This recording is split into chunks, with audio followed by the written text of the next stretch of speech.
Ok, les iba a hacer, de una vez les iba a entregar sus calificaciones, pero nada más están ustedes dos, bueno, no sé quién acaba de ingresar. Entonces vamos a esperarnos un ratito a ver si ingresa alguien más, y si no, pues ya les entrego sus calificaciones. Vamos a continuar con nuestro tema porque precisamente de ahí tienen una tarea para la siguiente semana. Recordamos que la siguiente semana hacen su presentación el día lunes, esperando que terminemos día lunes, así no, pues cuando lo vamos a tener que dejar para el día miércoles. Estamos en la parte, bueno, de las diferencias, ¿no? Para que podamos ubicarnos un poquito más ya en lo que es la criminología de campo, o sea, cómo llega y cómo se aplica. Recordemos que ya no se habla, o por lo menos para la criminología, no se trabaja con una parte del lugar de hechos o del lugar de hallazgos como lo trabaja la criminalística, inclusive, ¿no? Como lo trabajamos nosotros. Para la criminología, pues se trata de esta parte, ¿no? Y la criminología de campo analiza todo lo relativo, todo lo que se encuentra tanto en el escenario problema como en la parte del escenario post-problema. Decimos que hay varias cosas que se analizan o que obviamente los especialistas en criminología investigan. Entre ellos hablábamos de tres niveles o tres tipos de interpretación. Entre ellos teníamos la parte del nivel de interpretación conductual, el individual y el general.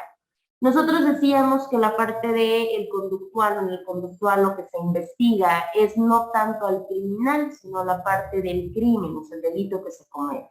Y hay varias cosas que se analizan ahí, que precisamente es lo que vamos a platicar en un momento. En el otro nivel de interpretación tenemos la parte individual, ahí sí es donde se analiza directamente al delincuente, al probable, al criminal, y es algo de lo que ustedes están trabajando y que van a presentar el día lunes que viene.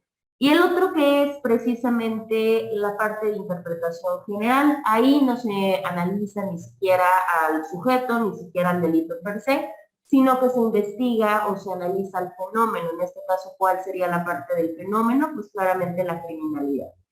En la criminalidad, bien importante, y ahí es donde nos quedamos, porque se hace toda la relación, ¿no? Esta relación que puede existir entre la víctima, entre el criminal, inclusive cómo influye la cuestión del control social, la seguridad pública, cómo influye el Estado, cómo influye la prevención del delito, la cultura, porque también la cultura influye muchísimo en la comisión, sobre todo de ciertos tipos penales. Y lo vamos a ver más adelante. De hecho, a raíz de esto va a ser su siguiente tarea. El modus operandi, que también lo vamos a ver dentro de la parte de nuestro análisis conductual. Si hay conductas, si hay comportamientos, si hay agresión, si hay violencia, porque todo eso va señalando también a ciertos individuos dentro de la comisión de ciertas conductas criminales. Al igual se mete también a estudiar parte del individuo, en este caso si tiene algún factor predisponente o si tiene alguna falla en algún hemisferio cerebral.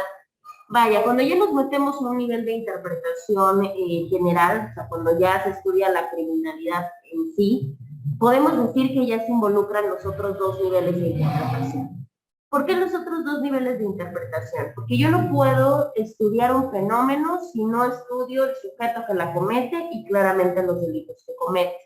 Entonces ya en la parte general es un nivel más complicado, que ya se necesita un cierto grado de expertise, porque ya tiene que ver también con otras disciplinas, no solamente con la criminología, sino pues ya inclusive con la biología, con la medicina, con el derecho y con algunas otras cosas. Entonces nosotros hemos tocado la parte individual, que vamos a cerrarla con su presentación, y ahorita vamos a tocar la parte conductual, vamos a ver cómo se analiza el crimen o el delito per se. Ya nosotros a la criminalidad solamente lo vamos a ver ya al finalizar, digamos, y solamente con ciertos fenómenos en especial. Entonces, bueno, no se les olvide esta parte. Y sí les voy a pedir la tengan muy presente porque es precisamente lo que vamos a ver. Nosotros vamos a analizar todo esto. ¿Sí? Nosotros vamos a visualizar en cada una de las conductas que ustedes puedan determinar qué es lo que ocurre de cada una de estas situaciones. Bueno, déjenme borrar aquí. Bueno, el nivel de interpretación conductual decimos que es aquel que se va a encargar de estudiar el crimen para nosotros, bueno, el que se va a encargar de estudiar el delito. ¿Qué quiere decir? Pues acá se va a analizar o se va a estudiar a fondo, pues la conducta antisocial en sí. Para eso inclusive no solamente se utilizan técnicas o metodología criminológica, sino que también nos podemos allegar o nos podemos auxiliar de algunas técnicas que se utilizan en la criminalística. ¿Sí? Se puede, claro que se puede generar, y pues obviamente se apoya o se auxilia en algunas otras ramas, ¿no? Entre ellas, bueno, la más importante es la criminalística, sobre todo para poder levantar o para poder recoger ciertos elementos dentro de los escenarios, tanto problema como postproblema. El primer elemento, recuerden, de acuerdo a lo que tenemos aquí en nuestra tabla del nivel de interpretación conductual, vamos a ver primero si cuando ocurre una conducta delictiva tenemos un comportamiento o una conducta. Para esto vamos a hacer una lluvia general, con todos los que están, espero todos puedan participar, desconozco. ¿Qué diferencia hay entre una conducta y un comportamiento? Yo sé que ustedes lo van a ver obviamente dentro del punto del derecho, porque nosotros trabajamos mucho con las conductas y con los comportamientos y demás, sobre todo con las conductas, se supone.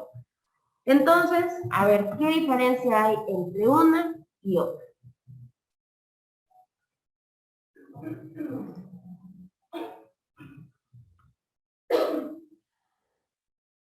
¿Se supone que la conducta tenemos conciencia de lo que hagamos? Ok, en la conducta, su compañera Claudia nos dice que hay una conciencia en la parte de la conducta de lo que hacemos. ¿Qué más?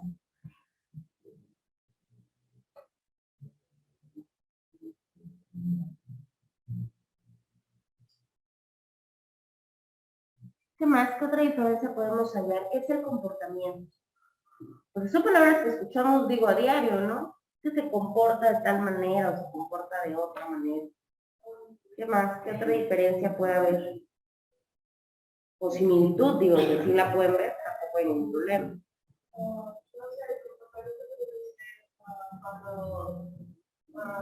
Algo que no lo tiene en ese momento. Ok, su compañera nos comenta que el comportamiento es algo del momento, ¿no? O sea, algo que no se piensa y que solamente se hace. ¿Qué más? Por allá son...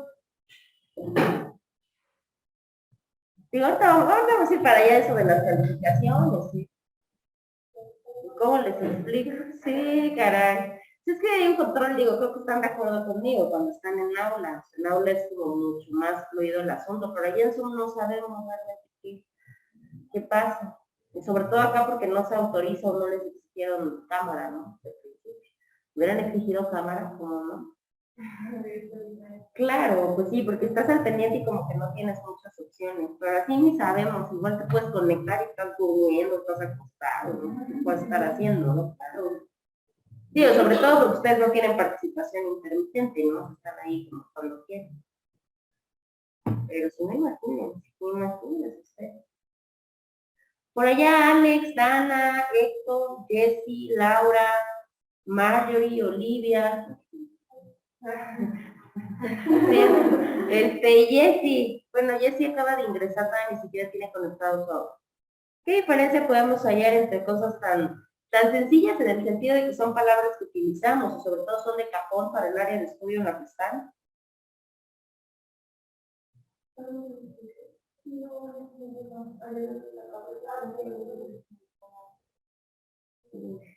Sí, apenas acabo de ingresar.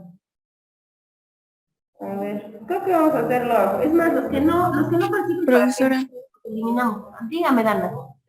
la conducta es una acción o reacción de acuerdo al ambiente y el comportamiento es de acuerdo, bueno, es como que viene desde adentro, de acuerdo al, ¿cómo se llama? La, que bueno, que es como que viene desde adentro, es un motivo interior, de acuerdo, de igual manera al contexto. Ok, el comportamiento tiene que ver con la parte interior y la conducta como en una cuestión exterior. Ok. En el caso de su compañero Héctor, bueno, si pueden visualizar, todos tienen el acceso al chat. Nos dice que la conducta es como la actitud y el comportamiento es el actuar de cierta manera en algún lugar o en alguna situación. Bueno, tenemos diferentes concepciones, sobre todo por la cuestión de la rama de estudio. Para la cuestión criminológica, que digo, tiene que ver mucho para lo que nosotros también trabajamos sin saberlo, porque realmente en muchas ocasiones ni siquiera le ponemos esa atención. Para nosotros el comportamiento va a ser no solamente acciones, sino también van a ser reacciones. Son todas estas acciones o reacciones que tenemos respecto al medio ambiente, ¿sí? O sea, lo que nos rodea. Aquí el comportamiento nos dice que no tiene nada que ver con una planeación, no hay un razonamiento, no es una cuestión preestablecida. Básicamente el comportamiento es funcional. ¿Qué quiere decir? Pues de impulso, ¿no? Que surge en el momento sin pensarlo ni nada. Por otro lado tenemos la parte de las conductas. La conducta como tal es una forma en la cual nosotros regimos las relaciones que tenemos con los demás, pero claramente ya apegándonos pues a un conjunto de normas.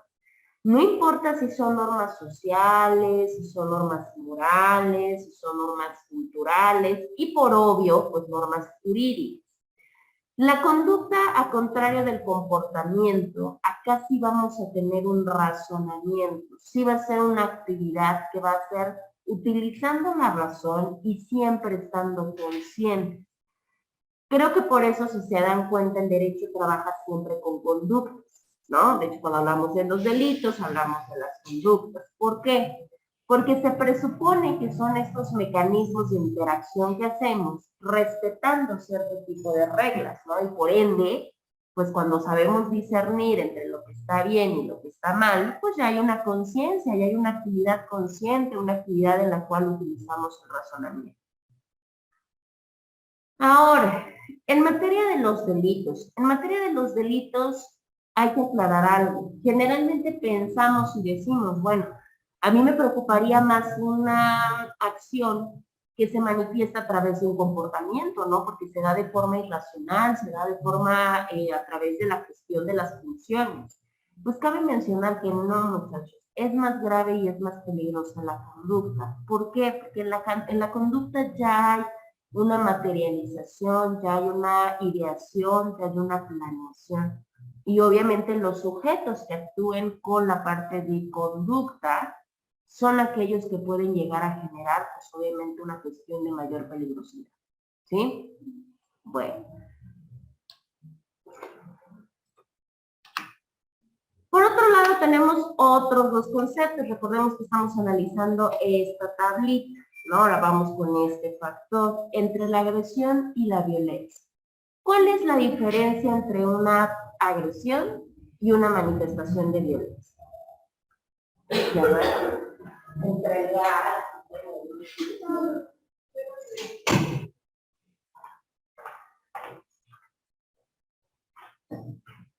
Que también son temas con los que como abogados trabajamos también de una manera muy frecuente.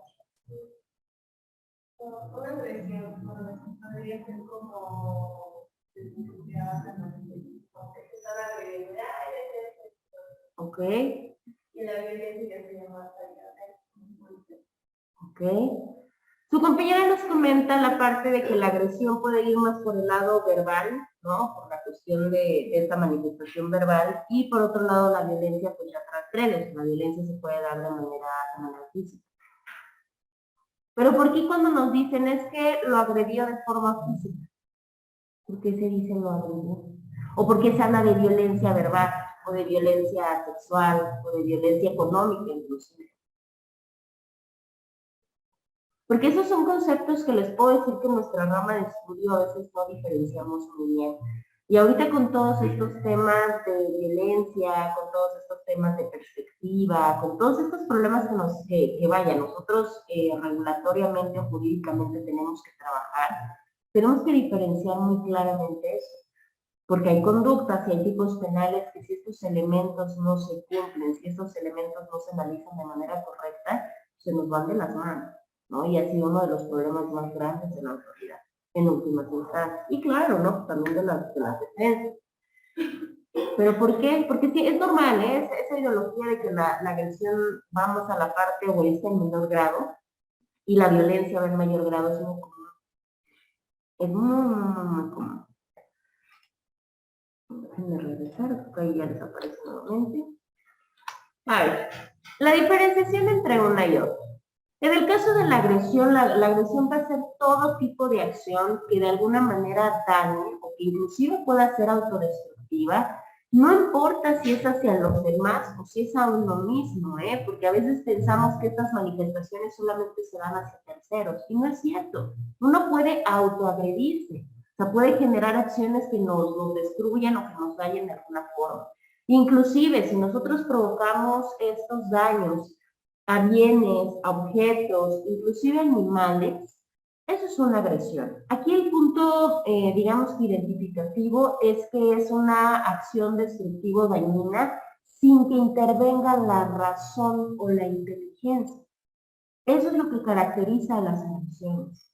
Son estas acciones, pero no hay conciencia, no hay raciocinio, no hay inteligencia para ello utilizar. Y no importa que estas acciones vayan destinadas hacia personas, hacia mí mismo, hacia objetos, hacia animales. Pues digo, no escuchamos o no tenemos, por ejemplo, de la parte legal o de la parte del derecho, tenemos un ejemplo, no este daño a propiedad privada. Ahí yo me estoy lesionando a un tercero, no me estoy lesionando yo, estoy lesionando ¿qué? Pues obviamente una cuestión material a un objeto. En el caso de los animales pasa exactamente lo mismo. Actualmente ya tenemos regulaciones un poquito más enfáticas en la protección y en la seguridad de estos seres. Anteriormente no se tomaba, ¿no? Anteriormente pues, se podía hacer con los animales que existiese. Hoy por hoy no, regulatoriamente digamos que ha ido evolucionando este marco legal. Esta es la parte de la agresión, ¿sí? Ahora, ¿qué pasa con la violencia? Que es con lo que generalmente nosotros dentro del campo del derecho trabajamos. En el caso de la violencia, también genera o también son acciones o también son actos que destruyen exactamente lo mismo o que pueden destruir exactamente lo mismo. Desde el propio sujeto a un tercero, objetos, animales, etc. Decimos, bueno, pues entonces técnicamente sería lo mismo que la agresión. Pues no necesariamente, porque en el caso de la violencia tiene un objetivo primordial, ¿sí? ¿Y cuál es el objetivo, la finalidad? El objetivo de la violencia es poder expresar ciertas cosas. Entre ellas poder expresar poder expresar control, coerción inclusive, y por qué no, pues entre esas podemos manifestar hasta algún punto de manipulación, ¿sí? A otros, lo que sea. Aquí en detalle, bueno, aquí ya hallamos una primera diferencia. La segunda es que la violencia ya se ejecuta o ya se manifiesta ya con expresiones del propio intelecto. O sea, acá ya hay inteligencia, ya hay actos de inteligencia. De hecho, en muchos de los casos, o en la mayoría de estos, ya podemos ver conformados ciertas, digamos que ciertas planificaciones previas. Ya hay estrategias, inclusive, para poder destruir, ¿sí? Esta es la diferenciación entre la agresión y la violencia. Decimos, ¿cuál es más grave? Pues no va a ser más grave la violencia porque son golpes y la agresión porque son cosas verbales. No. ¿Pecaron acá? Sí, ¿verdad? No se puede abrir. Hola. Hola, buenos días. Ahora, ¿cuál es el detalle de esto? El detalle de esto no es que ambas puedan ser o que una sea verbal y la otra sea física, no. Cabe mencionar que tanto la agresión como la violencia se puede dar de cualquier forma, verbal, física, psicológica, sexual. ¿Por qué? Porque al final de cuentas son actos dañinos o actos autodestructivos. El detalle es que la agresión no hay intelecto, en la violencia sí. En la agresión no hay planeación, en la violencia sí. La agresión no tiene un plan, o sea, la agresión no tiene una finalidad, la violencia sí. Bueno, ahora pasa exactamente lo mismo, podemos decir, bueno, pues es que la agresión preocupa más porque es un acto impulsivo, ¿no? Porque es un acto no planeado. La realidad es que no, es mucho más grave la violencia. ¿Por qué creen que manejamos esta parte en los tipos penales o en su código penal, tanto estatal como federal? ¿Por qué no hablar de agresión y hablar de violencia? Porque claramente en la violencia pues ya vemos finalidades, ya vemos planes establecidos, etc., ¿no? Y podrían decir, bueno, pero ¿cómo en una manifestación de violencia hay un plan o cómo hay una situación de querer generar? en hechos tan fáciles, ¿no? O en hechos tan expresados de la misma manera. En el caso del delito de violencia, que es un delito, ¿qué pasa en la violencia? No sucede que cuando se golpea a la víctima, en muchos de los casos se le golpean partes no visibles del cuerpo. ¿Para qué? Para que no se den cuenta. O en su defecto, ¿no? ¿Sabes qué? Pues no puedes ver a tus amigos, no puedes tener teléfono. ¿Eso qué es? Eso es una planeación, ¿están de acuerdo? Porque se está planeando estos mecanismos para poder destruir a la víctima, ¿sí? ¿Hay manifestaciones o hay finalidades? Por supuesto, porque quien expresa violencia tiene finalidad, o quiere sentirse más grande, más poderoso, quiere manipular, como lo vamos a ver en el proxenetismo, inclusive pues puede coercionar. Lo hemos visto en el caso, por ejemplo, el delito de lesiones por funcionarios públicos. Ejemplo, lesiones provocadas por policías, ¿sí? ¿Qué pasa? Hay una manifestación, claro, podemos decir que el policía que golpea a algún detenido es una persona agresiva, no, es una persona violenta, porque tiene una finalidad, por supuesto que sí. La finalidad puede ser poder o la finalidad puede ser coerción. ¿Para qué? Para que confiese, por ejemplo. ¿Sí? Son actos dañinos, pues obviamente, ¿no? Van desde la parte psicológica a la parte física. Ya hay un intelecto claro, hay una conformación de planes y estrategias, por supuesto. No se acordarán, bueno, ustedes no están muy jóvenes, probablemente ya no escucharon, ya no les llegó a tocar escuchar de ello, pero pues todas las técnicas que manejaban los policías, ¿no? Para poder extraer información y hasta la fecha. En este caso de quién, pues de los detenidos. Utilizaron un montón de técnicas y estrategias. ¿Para qué? Pues para que no se pudiera verificar que la persona había sido coercionada. Claramente, ¿no? Pues hasta que llegó nuestro protocolo y nuestro protocolo ya logró establecer estas prácticas en contra de la tortura, ¿no? Porque había muchos sujetos que, ejemplo, ¿no? Los golpeaban en partes no visibles, inclusive les colocaban hasta almohadas, ¿no? Para que no se viera los hematomas y la equimosis de primera mano. ¿Y qué sucedía? Pues luego los sujetos, luego los detenidos, ya empezaban a tener malestares. Y cuando los llevaban a revisión, pues aparentemente los veían y no tenían nada. Ya cuando los llevaban a revisión, pues se daban cuenta que tenían dañados órganos, inclusive huesos y demás. Pues, ¿qué pasaba? Pues ahí había claras manifestaciones de violencia. Esta es la diferencia entre uno y la diferencia entre otro. Son muy claras y, bueno, muy complicadas también de poder detectar en ciertos tipos penales. Ahora, la siguiente parte de nuestra tablita, si se pueden dar cuenta, que es esta, no sé si vean mi cursor, es la parte de la lógica y la ilógica problema. Y no les voy a preguntar, vaya, la estructura es muy distinta. ¿Qué pasa con la lógica problema? Cuando nosotros decimos que un sujeto, que un criminal, ¿no? Hablando dentro del ambiente criminológico, actúa, ¿no? Dentro de una lógica problema, quiere decir que en su crimen, que en su delito, hubo planeación, hubo organización y por ende, pues se planeó, ¿no? Se planeó el delito. En este caso, ¿qué decimos? Pues todos estos delitos que se cometen bajo la lógica problema son considerados, pues de cierta manera, como ilícitos racionales. Inclusive, en esta parte, el sujeto justifica lo que hizo, ¿sí? Porque él le da aparentemente dentro de su cabeza, él dice que tiene razón, que lo hizo por algo en especial. Se ven en muchísimos delitos, muchos criminales están bien convencidos de lo que hacen. Hemos visto, por ejemplo, todos aquellos delincuentes de culto, ¿no? Si nos vamos, por ejemplo, con un Manson, que decía, él estaba sumamente convencido de sus ideologías. En el caso de los genocidas, actúan bajo una lógica problema, porque ellos organizan, planean y demás, pero aparte están convencidos en justificar lo que acaban de hacer. O sea, para ellos lo que hicieron está bien, ¿sí? Ahora tenemos lo contrario, que son aquellos delitos que se cometen bajo la ilógica problema. En el caso de la ilógica problema son aquellos que no se dan bajo ninguna planeación, no se organizan ni mucho menos, simple y sencillamente la acción que cometen, el delito que cometen, lo hacen a través de una reacción, ¿sí?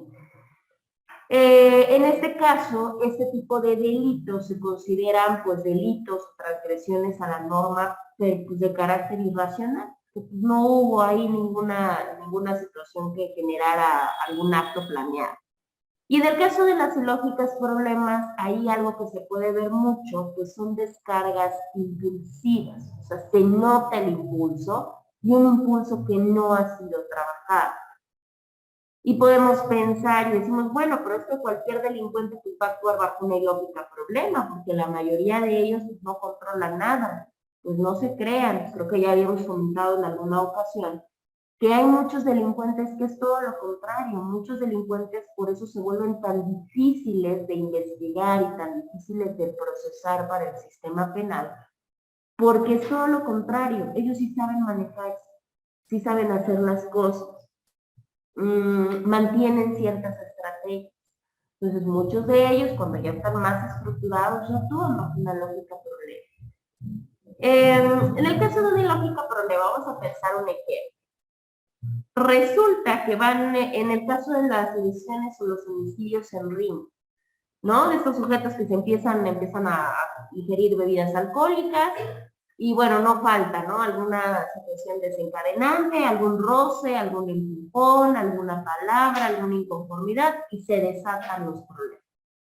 Se empiezan a golpear, pero nunca falta el sujeto, que indistintamente de tener mucho más preparación y demás, ¿qué tiene? Pues tiene mucho más impulso, tiene mucho más ira, mucho más coraje contenido.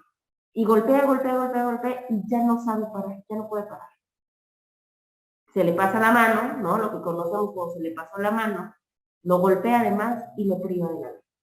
Ese sujeto actuó bajo un ilógico problema, porque la realidad es que no planeó básicamente lo que iba a hacer, no planeó el homicidio, ¿están de acuerdo?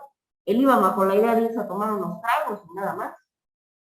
No planeó todo lo demás, ni que se iba a agredir verbalmente con alguien, ni que lo iba a golpear, ni que lo iba a golpear tan fuerte hasta el grado de la vida. La realidad es que no hay una planeación, solamente se dio a través de qué, pues obviamente de una reacción de la persona, una reacción del sujeto. ¿Es irracional? Pues claro, porque no pensó para absolutamente nada. ¿Hay impulso? Claro que hay una descarga impulsiva. ¿Poco manejada? Por supuesto que sí.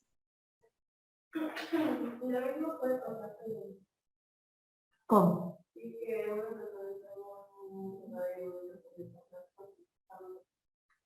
Sí, claro, por supuesto. Y pasa lo mismo, este sujeto bajo que actúa, bajo un ilógico problema.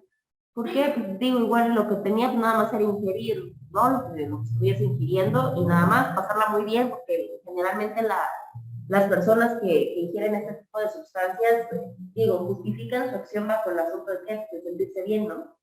Digo, y pasa lo mismo hasta con el alcohol inclusive. ¿Qué lo hago? Ay, sentirme muy bien. Me gusta. Ahora, ¿qué sucede? Ya cuando ve, ¿no? Todas las acciones, muchos de ellos han comentado, es que yo no recuerdo haber cometido esto, ¿no? Y se justifican pues, bajo la ingesta de cierto tipo de sustancias. Y por supuesto que hay muchos que sí, ¿eh? Hay muchos que por supuesto el sujeto pierde la cuestión de la razón. Y la pierde a veces no necesariamente porque se la pague todo, ¿no? Y se lo olvide todo, sino porque los propios efectos que es lo que provoca. Muchos de los efectos provocan alucinaciones, muchos de ellos provocan deformaciones de la realidad, por eso muchos de ellos manifiestan, ¿no? No sé si al tener el contacto o digo, de forma profesional, ¿no? Con algún sujeto que ingiera cierto tipo de sustancia, ¿qué dicen, no? Es que me vienen siguiendo, por ejemplo, se entra la parte paranoica, o ven animales migrantes, o sea, dentro de sus alucinaciones. Claro, o sea, la realidad es que sí ven, o sea, ellos dentro de su efecto, dentro del efecto que les provocan las drogas, pues empiezan a ver varias cosas. Y muchos de ellos lo hacen bajo una situación de pues obviamente bajo una situación de defensa. Es que yo pensé que era tal cosa, yo pensé que me iba a matar, ¿no? Y por eso reaccioné. O sea, ni siquiera, ¿no? O sea, ni siquiera lo había planeado por igual. Claro, por supuesto. Ahí vemos, ahí lo que va a decir su compañera, se vuelven más agresivos, claro, porque recordemos que ¿qué? Pues en este caso, ¿qué es? No hay racionalidad, o sea, no hay planeación. Claro, ¿no? El propio efecto. Entonces ahí vemos, hay una combinación. No crean que todos los delitos o que todos los delincuentes actúan de cajón. Ejemplo, hay una agresión y por ende pues hay una ilógica problema y por ende nos vamos así en todas las, ¿no? No, la realidad es que puede haber una combinación de todos ellos, ¿sí? Puede haber, por ejemplo, un sujeto agresivo y puede actuar dentro de una lógica problema. De hecho, muchos de ellos lo hacen en el inter de la comisión de la conducta delictiva. Recordemos que no todos los delitos son instantáneos, eso ya es parte de su dogmática jurídico-penal. No todos son instantáneos, ¿no? El típico, no sé, homicidio con arma de fuego. No llega la persona, le dispara, ¿no? Se acabó. Pero no todos los delitos se cometen así, tan rápido, digamos. Hay delitos que llevan todo un periodo para poderlos realizar o para poderlos ejecutar. Es más, algunos son permanentes. Esos delitos pues, son los que hacen modificar, ¿no? Y jugar con todos estos elementos. Porque sí podemos ver un cambio, inclusive podemos ver una evolución, porque lo vamos a platicar. Combinaciones, sí hay combinaciones. En el caso de la ilógica problema, en el caso, vamos a pensar, ¿no? Un sujeto que priva de la vida a otro, pero lo priva con una arma insoportable, ¿sí? Pero resulta que en lugar de darle una sola puñalada, le dio 50. ¿Qué vemos ahí? ¿Vemos una persona agresiva o vemos una persona violenta? ¿Quién sabe? Porque pueden pasar muchas cosas. Probablemente sí, probablemente no pensó, o probablemente pensó de más que quería demostrar todo eso.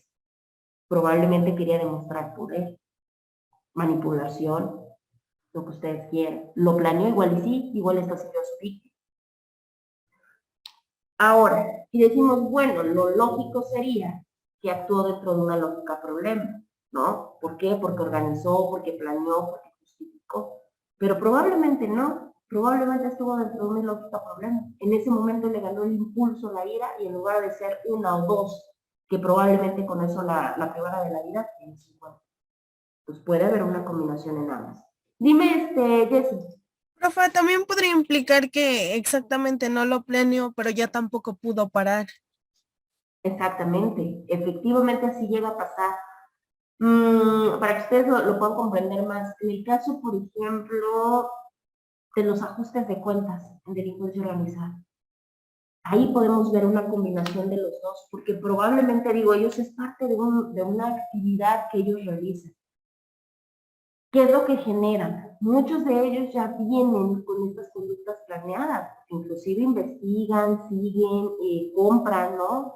Hasta la parte de policía, de autoridades, de personas que les puedan brindar información.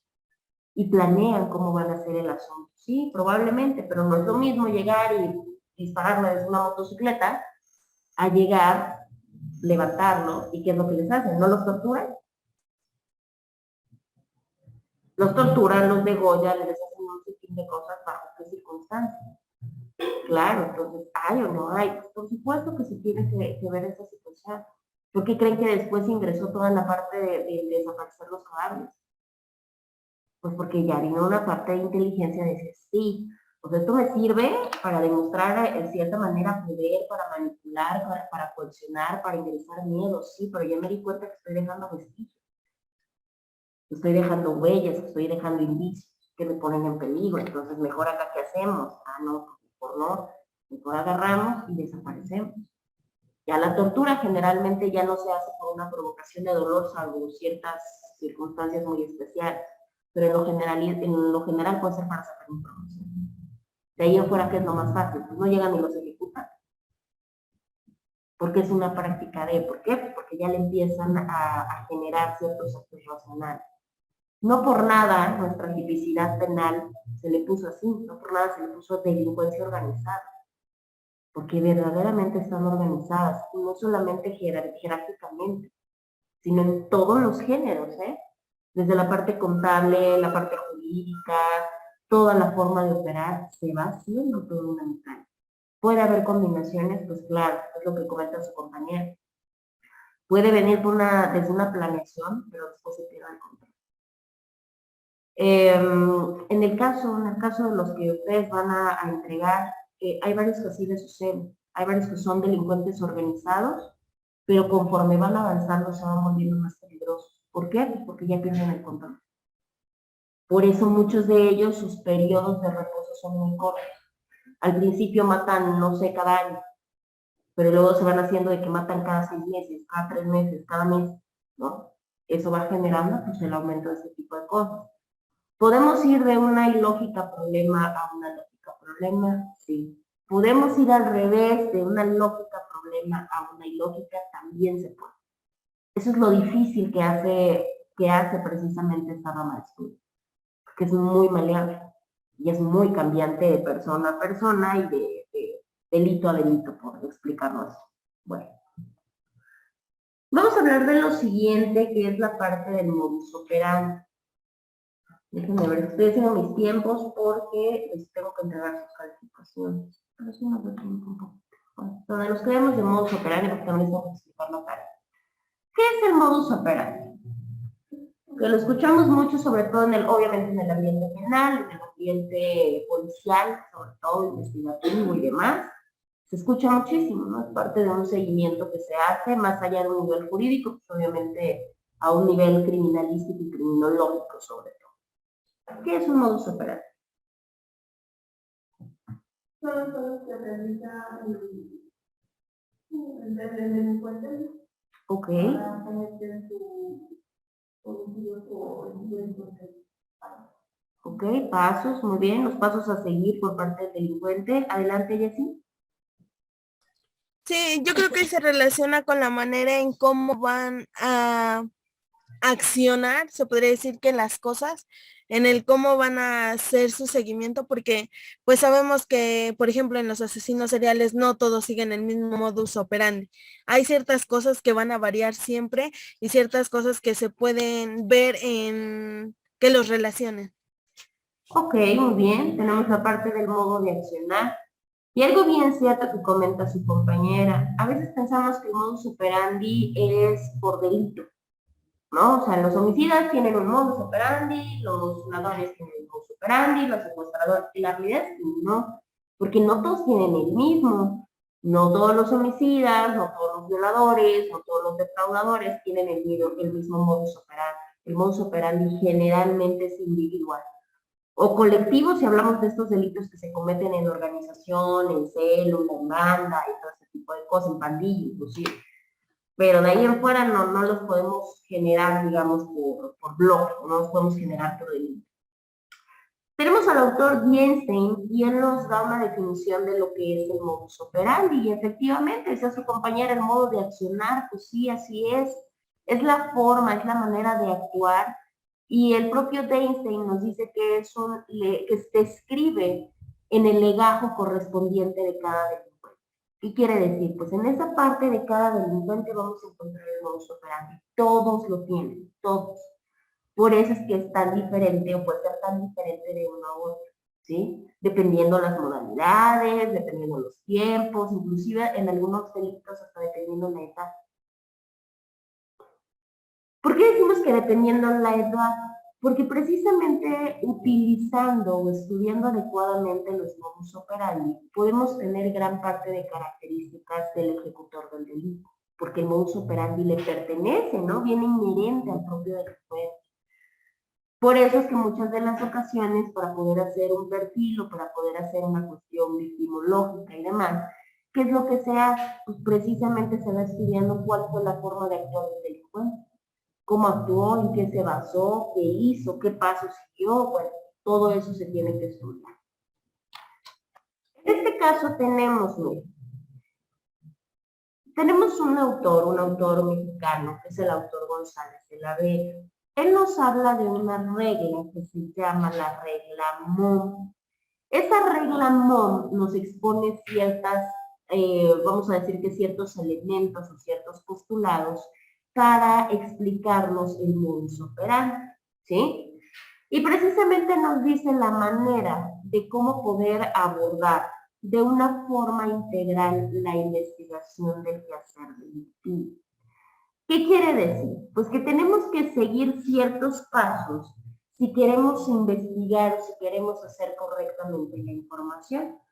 porque si no, pues entonces no vamos a poder descubrir la verdad, no vamos a poder llegar a la verdad de los hechos, que es lo que se supone que busca la autoridad, inclusive que busca el derecho, ¿sí? Pero para eso pues necesitamos seguir ciertas reglas o ciertos postulados que González de la Vega denominó la regla MOM. ¿Por qué se llama MOM? La primera M significa el móvil, o lo que conocemos como el motivo de la conducta, ¿no? Que responde a estas preguntas del qué motivó la conducta, ¿no? El por qué cometió el delito.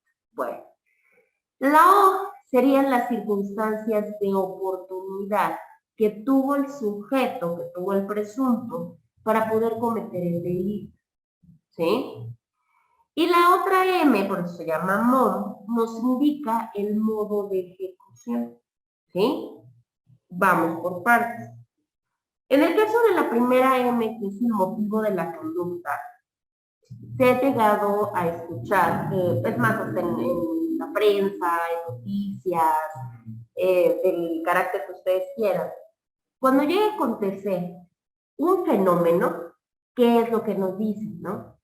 Se presume que fue por un asunto pasional, ¿no? O se presume que fue un ajuste de cuentas, o se presume que fue un asunto personal, o se presume que fue por un conflicto de intereses de la actividad que desarrolló.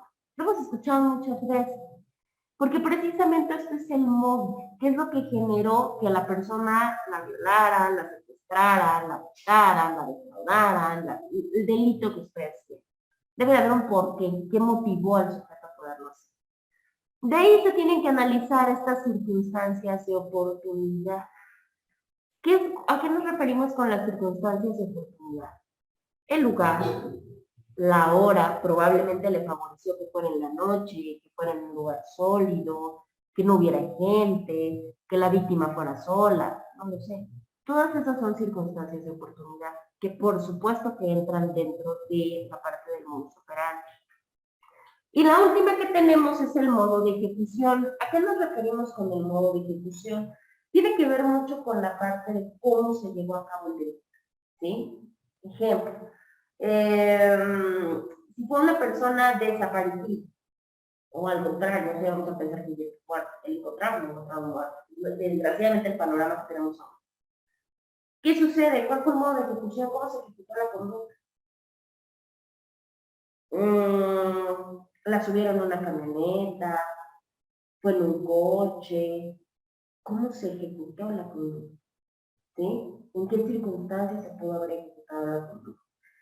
Todo eso va a dar un vestigio, porque precisamente todas esas, sobre todo cuando son delincuentes, no homicidas necesariamente, cualquier delito, cuando son ya delincuentes seriales, ¿qué hacen? Repiten todo esto, ¿no? O sea, repiten el móvil, usan las mismas circunstancias de oportunidad, ¿y qué hacen? Ejecutan del mismo modo.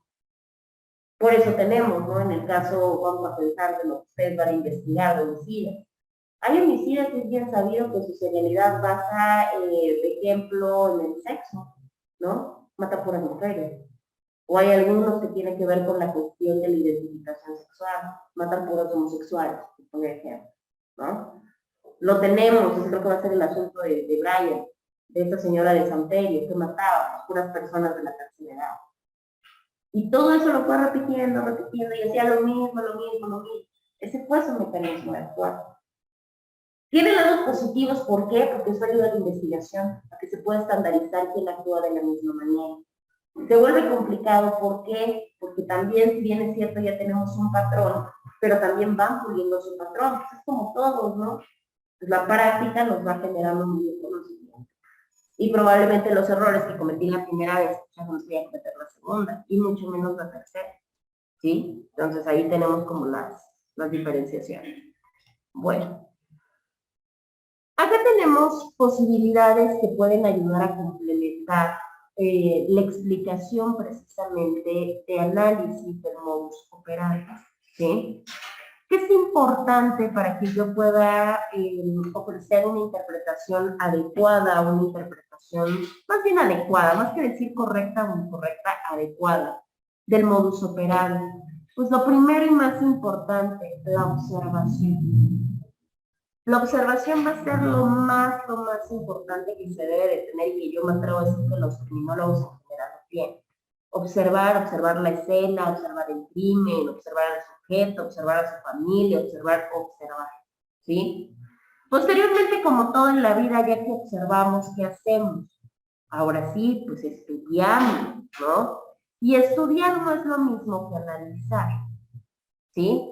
El estudio, pues es con toda la información que tenemos, pues obviamente irla verificando, ¿no? Ir viendo qué es lo que tenemos. El análisis, bueno, ¿no? El análisis ya que es de todo lo estudiado, pues ir poniendo qué, obviamente un raciocinio a cada de las partes que tenemos. Y de ahí tenemos la síntesis. ¿La síntesis de qué se va a hacer? Ya que yo analicé, llega un momento en que yo tengo que depurar. De toda la información que yo tengo, ¿qué hago? Tengo que sacar lo más importante, lo que me ayude a determinar quién es el probable responsable, ¿sí? Entonces hago una síntesis, es como un resumen, ¿no? Por explicarlo así.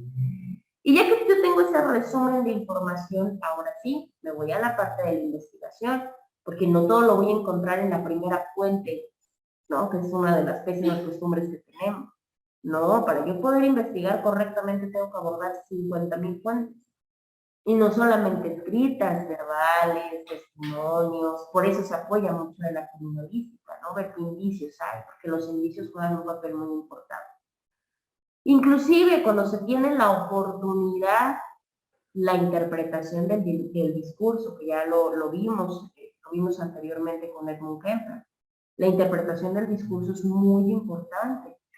No solamente lo que dice el sujeto, sino cómo lo dice, qué rasgos presenta en su cara, qué ademanes hace, cómo se sienta, cómo habla, y no solamente cómo habla en cuestión del vocabulario, sino en el tono de su voz, en la forma, inclusive en la rapidez, ¿no? Y ya de ahí, pues, ¿qué es lo que se saca? Ya de ahí sacamos las hipótesis, ¿sí? ¿Qué quiere decir? Ahora sí ya estamos en la capacidad de poder sugerir lo que pudo haber pasado, ¿no? Pasó esto, por esto, se hizo así y así y así. Ya puedo armar toda esa hipótesis. Eso es lo más difícil, porque para yo armar no es de que nada más sepa de un delito y diga, ya me imagino que fue por eso. No, para poder llegar a una hipótesis sustentada necesitamos pasar por estos 6 pasos anteriores. Y obviamente todo pues con mucha apertura, con mucho conocimiento y con mucha imparcialidad. Porque el criminólogo no se puede ir a lo que supone, a lo que cree, a lo que se imagina, ¿no? No, tiene que irse toda la cuestión profesional.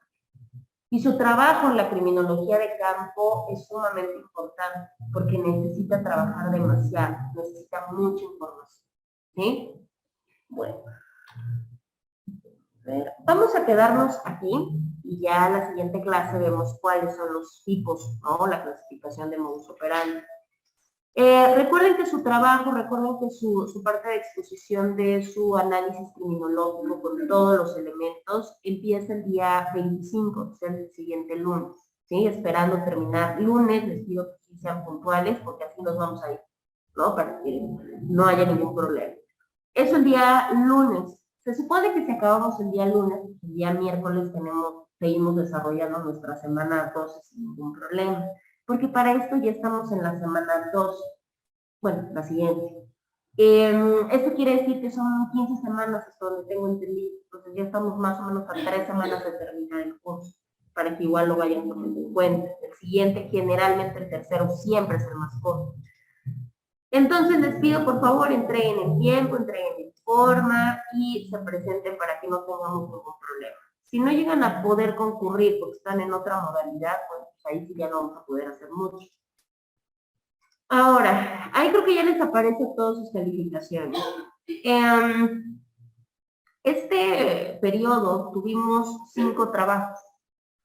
Ahora, ustedes saben que tienen un tiempo de entrega y siempre lo hemos manejado igual.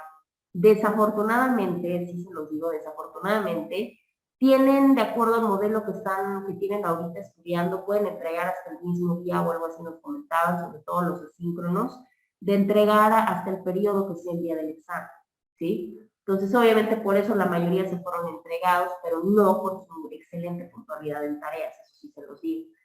Pero pues vaya, ¿no? Al final de cuentas, no se sigue la norma como se debe de seguir. Ahí tienen, obviamente, los que entregaron, las que entregaron y las que no entregaron. Ya no hay extemporáneos, porque bueno, ya no se respeta en la parte de los 3 días, eso ustedes ya lo saben como regla, y ahí lo tienen.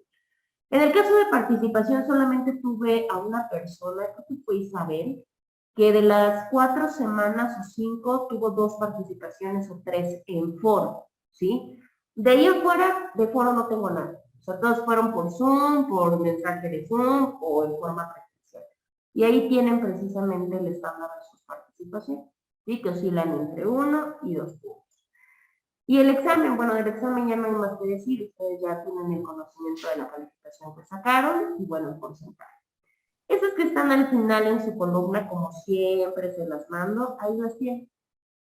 Esas son sus calificaciones de este periodo. ¿Sí? Si gustan irlas revisando, bueno, los que estén. Perdón, de participación, los que tienen 1 y 2 es el 10 y el 20%, ¿verdad? Exactamente, 10 y 20, Ok. porque no tuvimos a nadie de ser, ¿no? Ok. Sí, entonces está entre el 10 y el 20%. Les puedo decir que digo, el 20% sí estamos como muy claros, ¿no? Y creo que era lo que les comentaba al principio de sesión. Los 20% sí les puedo decir, es que son los que están aquí en presencial, la mayoría, ¿no? Porque obviamente pues, son los que no les queda de otra que participan o participan porque los tengo aquí, ¿sí? Entonces yo creo que no hay mucho, ¿no? Que decir, porque ellos sí como que sí o no se ven comprometidos, o sea, de ahí en fuera, bueno, pues la mayoría se fueron en uno, que son los que están en Zoom, ¿sí? Y de hecho unos iban a ir en 0, pero no, tenemos que sí gestionar participación, ejemplo, por mensaje. Y si se dan cuenta, así como ustedes me participan, yo les comparto la participación de lo que dicen sus compañeros. Entonces ahí lo tienen, esas son sus calificaciones que van a aparecer en el sistema. Les pido que las revisen. De todos modos, si tienen alguna duda en el transcurso, yo creo que del día de hoy, sí les pediría me lo hicieran saber hasta como por las 5 de la tarde, ya que después pues, yo tengo que descargar los sistemas. ¿Sí? Entonces, si tienen alguna duda de que es que yo sí entregué y me puso que no, o cualquier cosa del examen y demás, con mucho gusto me avisan ya de manera personal y con mucho gusto lo aclaramos. Si no, sus calificaciones de segundo parcial quedan de esta manera. ¿Sí? Bueno. Ahora, comentarles, bueno, ahí les dejo la proyección para que si tienen ahí lo vayan a checar. Tienen su semana número 12, que es la siguiente semana, van a tener una tarea. Esa tarea no va a ser para lunes, como regularmente lo dejamos. ¿Por qué? Porque el lunes tienen las presentaciones. Va a ser para el día miércoles, ¿sí? Esta va a ser acerca del modus operandi. Les voy a pedir, por favor, porque todavía no acabamos de ver, pero sí les recomiendo empiecen a generar la lectura y lo que ya vimos, ejemplo, agresión, violencia, ilógica, problema, y eso lo vayan a acomodar. Esta semana es precisamente de modus operandi. ¿Qué es lo que van a hacer? Ustedes de ahí tienen un video, es un video auxiliar que les habla del modus operandi en general, nada más como introductivo, y de ahí tienen una lectura. Esa lectura se llama Sistema Proxenet.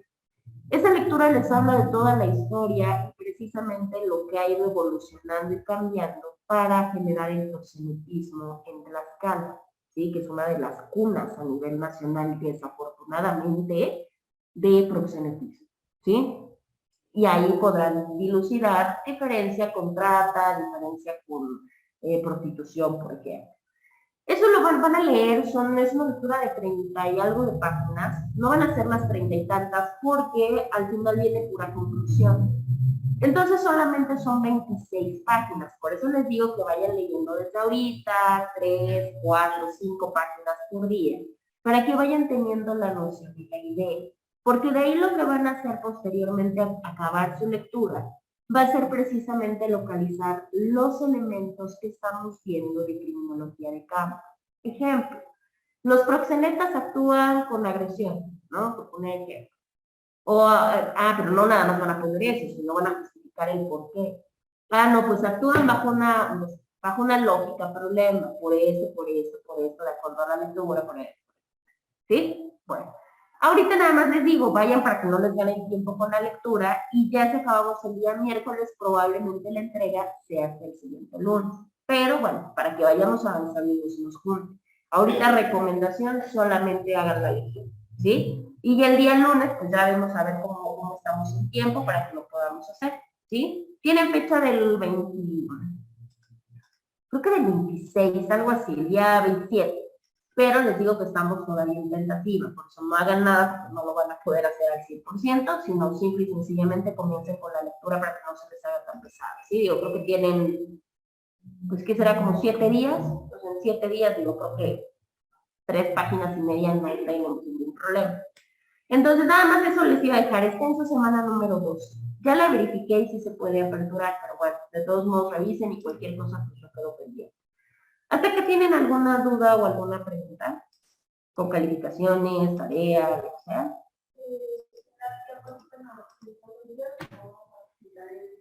¿Sí?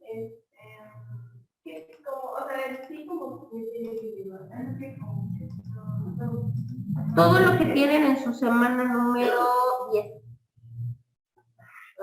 Sí, se los cargué en semana número 10, ¿no? Pero tiene que llevar... Ahí está, ven. Aquí está. ¿Cómo clasificación? Lo que vimos en clase, pero poner el porqué. No, de hecho aquí lo tienen. Por ejemplo, o sea, ¿cuál es la causa criminógena del delincuente que ustedes investigan? ¿Qué factor de predisponente tiene? ¿Qué factor preparante? Todo eso. ¿Cuál es el factor? No, ¿qué es el factor? Porque ¿qué es el factor? Ya vimos la definición, ¿no? Para nosotros realmente ya no nos sirve. Es que el factor predisponente son aquellos que nada más de su delincuente en especial. Claro. Ustedes son libres de poder hacer el número de diapositivas que quieran, no hay ningún problema, solamente ya saben, les recomiendo no lean todo, porque si no va a ser un problema cuando yo les pregunto. Entonces, ahí sí, es más, si ustedes lo quieren hacer en una tabla, lo pueden hacer en otra tabla, si van a poner una foto del sujeto, si van a, lo que ustedes decidan son libres de poder cuestionar. Nada más tengan cuidado, porque luego yo sé que quieren hacer sus trabajos bonitos, pero luego no funciona. No agarra la presentación, se traba la presentación o el video y el video no lo reproduce y se nos hace más difícil. Los pone más nerviosos a ustedes y perdemos inclusive más tiempo. ¿Sí? Entonces ahí está, ¿cuáles son todos? Aquí están todos los elementos, pero si se les olvidó, por ejemplo, aquí era el móvil criminógeno, ya no me acuerdo. Ah, bueno, pues por eso les cargué la guía de las diapositivas que vimos para que busquen el móvil, era esto, ya va a poner lo pongo. Pero ya exclusivamente ahora sí que de sujeto, ¿sí? Bueno, pues si no tienen dudas, dígame, Edgar, perdón, dígame. No, nada más para, como comentario, entonces no podemos, o bueno, está como contemplado pasar todos el día lunes. Así es, por eso tienen un periodo de 5 a 7 minutos. Ok. Sí, por eso les digo que aparte de pedir la puntualidad, pues sí les pido que se amolden al tiempo. Ahora sí les voy a tomar el tiempo presente, ¿no? Porque luego a los que pasan al final o sí ya los apresuramos así como que ya córrele y pues ya ni siquiera pueden desarrollar bien su trabajo. Sí, claro, sí, yo se los proyecto acá, lo traen en memoria o lo que ustedes deseen y acá yo se los proyecto y ya lo ven sus compañeros y ustedes mismos también lo pueden ver, van a tener aquí, si gustan pasarse acá, van a tener el micrófono, no tenemos ningún problema, ¿sí? Para que ustedes lo puedan presentar, nada más y allánense a la parte de tiempo. Digo, en factores, aquí vienen puntos, la investigación pudo haber tardado 7, 8, 10 días, sí, pero como todos ustedes ya lo dominan, no van a tener ningún problema para expresarlo en 5 o en 7 minutos. Si no, entonces ahí sí vamos a tener un problema, ¿vale? De todos modos, cualquier duda o pregunta, pues ahí me la hacen llegar de manera personal o a través de sus jefes de grupo, ¿sí? Bueno, pues cuídense mucho, que tengan un excelente día, una excelente mitad de semana. Gracias, Miss, hasta luego. Gracias a ustedes, cuídense mucho. Gracias, hasta luego. Adiós, Ana. Hasta luego, profesora. Adiós, cuídate mucho.